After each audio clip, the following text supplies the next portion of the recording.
Well, good morning. Good to see you guys. This is Alan. Everybody give...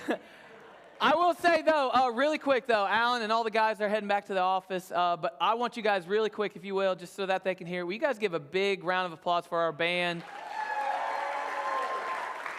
They honestly, on one hand, it's amazing that we can say, hey, we're doing this song. Can you do it? And they're like, yeah, and they just do it. But they're incredibly talented. They really are. I'm so glad to be able to be a part and surrounded by so many talented individuals. But more importantly, every single week they get to take us to the throne of God as we worship together and prepare our hearts and our souls for what God has in store for us for the rest of the time that we have together. And I'm just so thankful that we're in a place where God allows that to happen, and I'm so thankful for that. So I'm thankful for them and their dedication to what we do week in, week out here. So just want to take a little time to do that. So we're wrapping up our series on summer playlists, and we've been going through popular songs and taking a little bit of what the meaning is, but finding what God can teach us from that, because I believe that God can show us a lot of things through culture and things like that. As long as we're keeping our eyes on His Word and who He is, He can show us some awesome, powerful stuff. And we got to pick different songs throughout the week. My pick was Kryptonite from 3 Doors Down. And it's interesting, the story behind the song itself is pretty cool. So the guy who wrote the song, and he actually wrote like half of the album himself, was the drummer that's in the band. And he was in 10th grade, and he was in math class. And he was sitting there, and he said he hated math, he didn't want to pay attention, and he was always fidgeting, moving around. Kind of sounded like me, but I didn't write an album like when I was in school or anything like that. But he said he would just sit back in math class, and he would just sit with a pen and a pad, and he would just sit there with his pen and just make drum beats the whole time he's sitting. And he said it was the first time that he made that beat for Kryptonite. He said, dum dap, digga dap, dum dap, digga dap, dum dap, digga dap. It was the first time he ever did it. He said, and I'm so thankful for the kid that sat in front of me, because that guy could have turned around at any point and been like, dude, shut up, I'm trying to pay. And he said he never did. He let me do my thing. So he was able to write like half this album for 3 Doors Down because just sitting there and making drum beats in class, which is actually really cool. So they asked him years later, so what do the lyrics mean? Because he wrote this. What do the lyrics mean to the song? And he kind of thought about it, and he said, honestly, he's like, when you read the lyrics and you look at it, it talks about the idea of being kryptonite and things making you weak and not being what you used to be. But he said the song truly is about, like, if I go crazy, will you still call me Superman? But if I'm alive and well, will you still be there holding my hand? So when things are great, when things are good, are you going to be able to celebrate me? Are you going to be able to rejoice with me? Are you going to be able to encourage me and build me up? You see, I don't know about you guys, but a lot of times in my life, I struggle with the idea of how to truly rejoice for and with other people. And it's for a very, very awful reason. It's because of jealousy. It's because of envy. I deal with it a lot. It's an insecurity, truly. It's something that I struggle with. And it comes in big forms and little forms. And a lot of times it just stays inside, but it's still sinful. It's still something that needs to be dealt with. My little stupid example all the time in my life is, man, I love basketball, so when someone's better at basketball than me, I automatically hate that person. I don't like them, all right? Anytime I play basketball, even today, I mean, I'm 36 now, but even when I was a kid, if I ever got around those guys that could just they literally just came off of they just came out from outside. They got on Hey Dudes, and they're eating a bag of chips, and they walk in, they do a 360 dunk. I'm like, I automatically hate you. I do not like you. I'm going to be like, wow, that was really cool, man. You got some hops. I'm like, I want to kill you. I don't like you. I want to be able to somehow take your powers and put them into my body. I wish I could do that. I can't stand that person automatically. And that's a really messed up idea, but it's true. It's because of my jealousy. I remember when LeBron James left Cleveland. I hated everything that LeBron James did after that. The second he came back to Cleveland, I loved everything LeBron James did after that. Why? Because of jealousy. I knew he was going to go to Miami and win 500 titles. I want you to win it for Ohio. I want you to do it here, right? It's a jealousy thing, guys. We all deal with this a lot of times. And the Bible actually speaks right into this idea of jealousy. And I want to look at it really quick in Romans chapter 12. So when we're talking about this idea of rejoicing with others, where does that come from? Well, we have Paul talking to the church in Rome, okay? And as he's writing to the church, the first whole half of Romans, he's talking about this idea of God, and he's speaking on theology, who God is and what we are to stand for and what that looks like. So he's giving you the personality of God. He's giving you the attributes of God. And it's amazing first half of Romans. But in the second half, what he does is simply put, he says, now, how do we live this out every day? We know who God is. We know who we are called to be. So what does that look like for a Christian? What does that look like for a Christ follower? And he actually starts that second half right here in Romans chapter 12. And in the midst of talking about what it looks like to be a Christian, he starts talking about the idea of loving people, loving your neighbor, loving others, how we're supposed to act around unbelievers, how we're supposed to be with other believers and those who also claim Christ. And he has an interesting comment that he puts in here, and it's just one little verse, but I think it holds so much for us. Romans 12:15, it says, rejoice with those who rejoice and mourn with those who mourn. Rejoice with those who rejoice and mourn with those who mourn. Now, I believe there's two different groups that are in this room this morning, all right? And you may struggle with one or you may struggle with the other. It says, rejoice with the rejoicers, and mourn with the mourners. Now, for some of you, you may be sitting here and be like, listen, if someone else is hurting or they got problems, like, I don't care. Like, I really, truly don't care about it. So maybe that's your struggle. Maybe you really have a hard time showing compassion and love and grace towards people. And when they're going through something, you really don't feel much, all right? But that's not me. And maybe you're like me in this room. Maybe you feel when someone's going through something. Maybe it bothers you. I know when I read random stories on Facebook about something that happened to a kid, I get this feeling in my stomach. It just hurts because I just feel so awful for that situation. So I don't really struggle with that as much as I do the first part. I don't rejoice with a lot of people who are rejoicing. And why is that? Well, because they're rejoicing. They don't need me to rejoice. I got my things I got to deal with, right? That's what we end up doing. It's because we don't like what they're rejoicing over. They have something that I want, or they're doing something or achieving something that I want to achieve.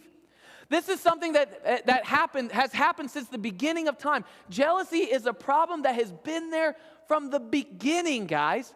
Look at what it tells us, the different situations. Here, look what it tells us, because here's what I want you guys to see. This is big, all right? Jealousy always ruins unity. Christ calls us to be unified, to be together, to be a part of something special. But we can't do it when there is jealousy present. We can't do it. So what does that look like for me and you? Look what the Bible tells us in Proverbs 27. Anger is cruel and fury overwhelming. But who can stand before jealousy? Being mad, not being able to deal with anger and fury and all these things, that can be tough. But there ain't nobody who can mess with jealousy. Jealousy is a killer. Jealousy is a problem. So understand that jealousy always will and always has, and for the rest of time will always mess up and ruin unity. All through the Bible we see it. Cain and Abel, the sons of Adam and Eve. The brother gets jealous of the other brother because God accepted something and liked something better than Cain had. So what did he do? He killed him. He stoned him. And then he tried to hide the body. Pretty messed up stuff. We see throughout the story of Joseph. What ends up happening to him? The dad loves Joseph, the little brother. He's got this nice coat that they got for him. It's got all these different cool colors. And they get jealous of the coat. They get jealous of the love. They get jealous of the attention he gets. So what do? They literally sell him into slavery to get rid of him. And hopefully that he dies, right? They get rid of him. We see it throughout the whole Old Testament. King Saul, right? King Saul was this proclaimed, he was anointed by God to be the leader of Israel, all right? But then what happens? God says, now I'm anointing this one, David. What happens? He gets so jealous that you have this whole section of the Bible that's literally just a story of Saul trying to kill David. The whole time, I want to kill him. I want to kill him. Why? Because of jealousy. I am so angry that God is blessing him that I want him dead. This is where it leads to. We don't think it can, but this is where it leads to in the New Testament. the disciples, the ones who followed Jesus, the ones who sat under his teaching, the ones who saw his miracles. What did they do after all these awesome things? They sat there and they argued over who's going to be the greatest in the kingdom of heaven. They argued over the miracles that they couldn't perform, that Jesus did or others did. They wanted to be able to do those things. You have people who followed John who were looking at John the Baptist and saying, hey, look, John, like they're starting to leave you for Jesus. Like we should do something about this, right? And John's like, why is that a big issue? Like that is not something that I am dealing with. But it was because of jealousy. It was because of jealousy. And jealousy and envy always leads to anger, which leads to hate, which leads to many, many bad things that we deal with every single day. And it all starts with the idea of jealousy. So understand that jealousy always ruins unity. So what about us? I got all these stories of the Bible of people being jealous and people dealing with envy. What about you and I? Where do we deal with jealousy? I told you my story. I told you my insecurities. What is it you deal with? Maybe you're a parent in here and maybe you're wanting your kid to get those scholarships for college and it's just not working out, but hey, your buddy's kid's full ride. They're going wherever they want. You're sitting there trying to be happy for them, but you're just not because your kid doesn't have that. Maybe for you wanted that job promotion. That guy that you work with, you've gone all the way through the trenches with, he gets the promotion ahead of you. How do you deal with that? Do you rejoice for that person? Are you truly rejoicing for that person? Ladies, maybe you go out with your dude one night, and what you're wearing, there's another lady there that's wearing the exact same thing you are, and you just know in your head, he's looking at that girl going, she looks way better in that than my wife or my girlfriend does, right? Which he's not, but you think he is, all right? Hey, listen, I'm a little league parent. I deal with it all the time. My kid's the best. He should be in this position. That coach just hates him, right?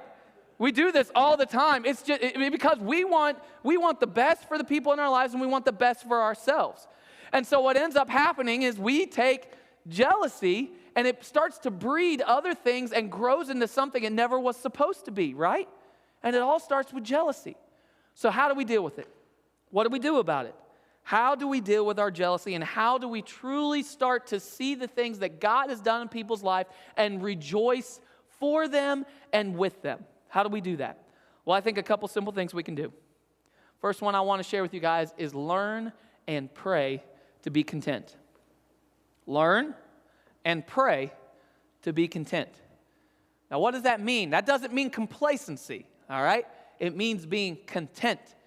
It means understanding what God has done for you and I. Let me show you what it says in James 1:17. I normally don't like bouncing around a lot of places, but I think it's appropriate for this time we're talking about. James 1:17 says, every good and perfect gift is from above, coming down from the Father of the heavenly lights, who does not change like shifting shadows.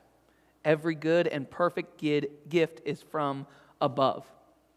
You see, it changes the perspective when we understand that literally the Bible tells us, James, the brother of Jesus, is proclaiming to us right now the truth that every good thing that happens in this world comes from God.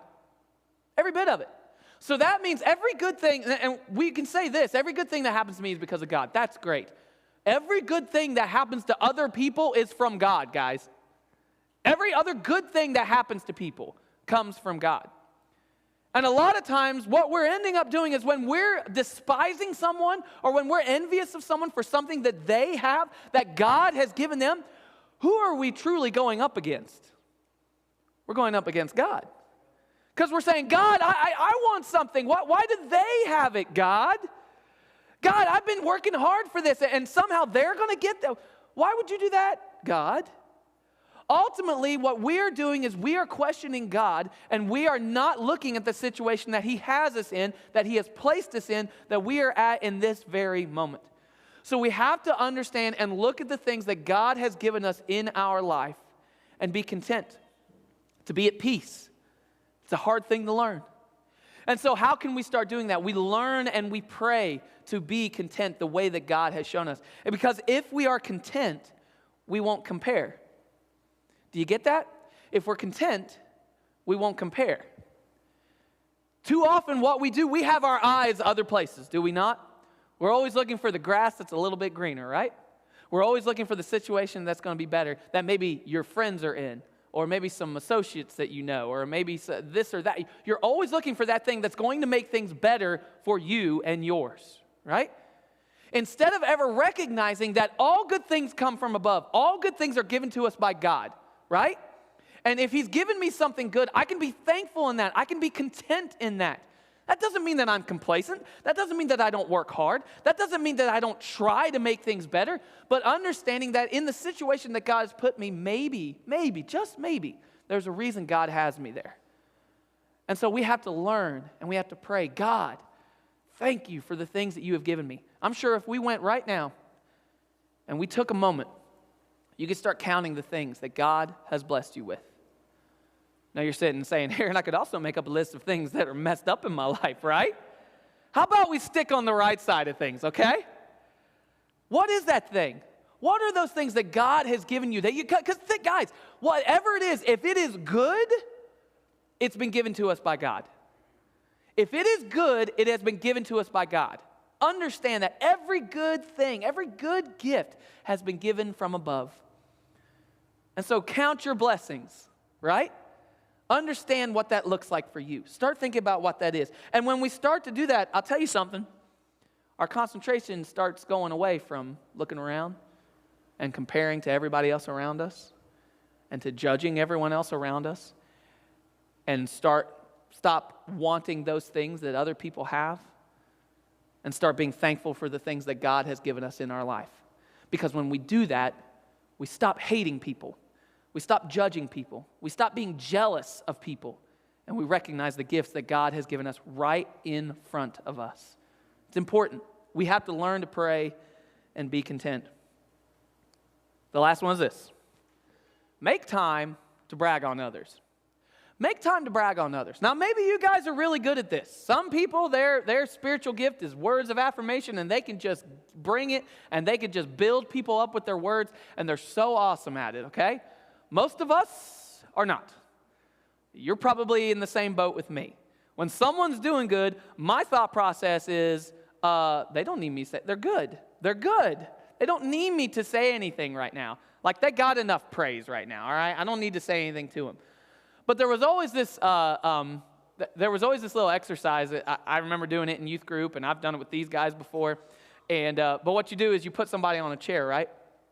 And what you do is you have someone kind of fairly smaller that's down here. And I tell them, take their arm and pull them off of the chair. Where they're always able to pull them off of the chair. Why? Because they have them plus gravity helping them out. They can get them off the chair. And I say, awesome, good job. Now take that person and put them back up on the chair. Their full weight, and put them up on the chair. They can't do it. Why? Because in the end, it is easier for us to tear people down than it is to build them up. Right? So often we use negative words with people, and we want to talk about them, we want to gossip about them, we want to bring them down. And why is that? Many, not every time, but many times it's because we are jealous of what they have. They have something that we want. And so we end up getting angry about it. We end up becoming bitter about that. And so we constantly think about it and talk about it. And we think to ourselves, if I had that, I would do different. I would be different if I had that. And that's normally not the case. So we have to be able to brag on people. I want you to think about this. Look at what it says in Romans 12:10. Just a few verses before Paul was talking about the idea of rejoicing with others. Here's what he says in verse 10. Love one another with a brotherly affection. Outdo one another in showing honor. It doesn't just say, hey, show a lot of honor. Respect people, brag on people. He actually says outdo others in showing honor. Your goal should be every single day, I want to build people up more today than I did yesterday. I want to encourage more people today than I ever have in my entire life today. Boy, that would change things if that was our mindset, right? I can't tell you, I think I've ever had that mindset. I'm gonna tell everybody the best thing about them today, everyone I run into. No, I don't think that way. Why? Because it's not natural, because we're sinful human beings. No one thinks that way. But we're asked to do that. We're told to do that. God's word tells us because of what he has done for us, now we can do this in other people's lives. So we have to be able to brag on people. When you see someone doing well, do you brag on them? When you see someone succeeding, because every good thing comes from God, remember? Are we able to tell that person, hey, listen, I see God doing things in your life, and it's amazing, and it's awesome, and I just want you to be encouraged, knowing that I recognize that God has been good to you, and this is just great what's going on in your life. It's easy for us to do that when we're doing okay. But say we're not in a good place, and God's blessing someone's life right there. Maybe for you, it's that you're not doing well in your job, and then you have that conversation with that person that day, and he's telling you about, oh man, work environment is awesome. Man, I just got my 5th raise of the year. Man, my coworkers are wonderful. I work my own hours, and you're just sitting there like, how hard is it for you to brag on them in that moment? Or maybe you're a couple and you've been trying to have a baby, and you're sitting with a couple that's also a friend of yours, and they're talking about, oh yeah, we just took little Billy to the park, and we had so much fun, and babies are such a blessing from God, and you're just sitting there. How hard is it for you? How hard is it for you? Understand that your issues will not be validated by your jealousy. God has you where he has you, and he's doing something in your life. Now, I'm not saying that you ignore your problems and that you ignore your issues, because there's a reason God's doing that. But understand that if we truly are to rejoice with those who rejoice, guess what we start doing? We start mourning with those who mourn. And when we, as a body of believers, start understanding that someone can rejoice with me when I'm rejoicing, you want to know why? Because I mourned with them when they were mourning. Someone can mourn with me when I am mourning because I rejoiced with them when they were rejoicing. This all works together. This all is meant for a reason. And so I'll ask you one more time, how are you rejoicing others? So this summer, just with things kind of getting a little bit back to normal, there's been a lot of weddings, lots of weddings. And I've done a lot of marriage counseling. And I have a lot of stuff that I've used before, but we have a lot of really cool stuff that we've used for marriage counseling. And I stole one of the things that we use here at C3 for marriage counseling, which I think is very, very relevant to us when we're talking about how we brag on others. And it's a statement that's important for when you're in a relationship or wherever it is you're in your life. It's, if you think something positive, say it. If you think something negative, weigh it. Too often we're so quick to say those negative things. We have an opinion about something. We have something quick we have to say. And why are we saying it? We don't know. We just know we don't like it. We just know it doesn't feel good. I was laughing my head off this weekend on our drive back from vacation. I was watching this video. I don't remember if it was YouTube or Facebook or something, but I was watching the video, and this old lady knocks on this woman's door. The woman opens the door, and she says, hey, I want to let you know, I don't like the flag that you have on your porch. I think you should take it down. We have community standards, blah, blah, blah. She keeps going on, and I'm thinking, man, what type of flag? Like, what's going on, right? The flag was a pink Tigger flag from Winnie the Pooh. And I'm like, what? Like, why is she upset with a Winnie the Pooh flag? And really, when it came down to it, it's ridiculous, it's stupid. But in that moment, that woman was like, I don't like it. I think I'm going to say something. And she just went and shared her opinion. And I was like, that does nothing, all right? That does absolutely nothing. We have to be able to understand that if you have something negative, maybe it's something that needs to be said. Maybe it's a tough conversation that needs to be had. How about you take a moment to step back and say, does this need to be said in this moment, in this time? But let's take it a step further. When you have something positive to say it. When you have something to brag on someone about and encourage someone with, say it. Why would you hold those words? Why would you not speak life into someone's life if you can? Understand that when we do those things, when we brag on others, when we start truly learning how to be content with what God has given us, and we stop comparing ourselves to everybody else and becoming bitter and envious and angry and mad all the time, what we're able to do is start bragging on what God is doing in other people's lives. We do it in our personal life. We do it at work. We do it in church. We do it with other churches. This is how we live. But Christ calls us to something higher. He calls us to rejoice with those who rejoice and to mourn with those who mourn. I want to do something with you really quick, if you would. Close your eyes, bow your heads. Just a couple seconds. I want to do this before I ask you two questions. What I want you to do for me this morning, if you can, is I want you to think of two things. One, in learning and praying how to be content, I want you just for about a solid 20 seconds. I want you to take a second in your head. I want you to start making a list of all the things that God has given you, all the good things that have come from above that God has given you in your life. And as you're building that list, the next thing I want you to do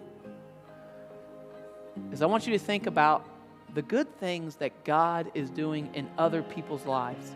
And I want you to make a point this week that you're going to seek that person out. You're going to call them. You're going to text them. You're going to reach out to them. And you're going to let them know, I see what God is doing, and I'm thankful for that, and I rejoice with you. Take a second and do just that.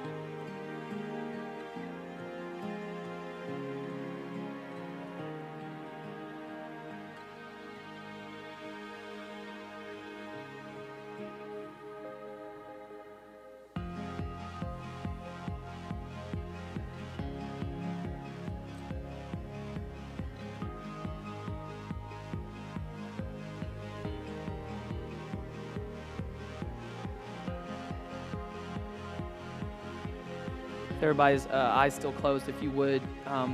Two questions. One, if that's you, you say, Aaron, I struggle with rejoicing with other people.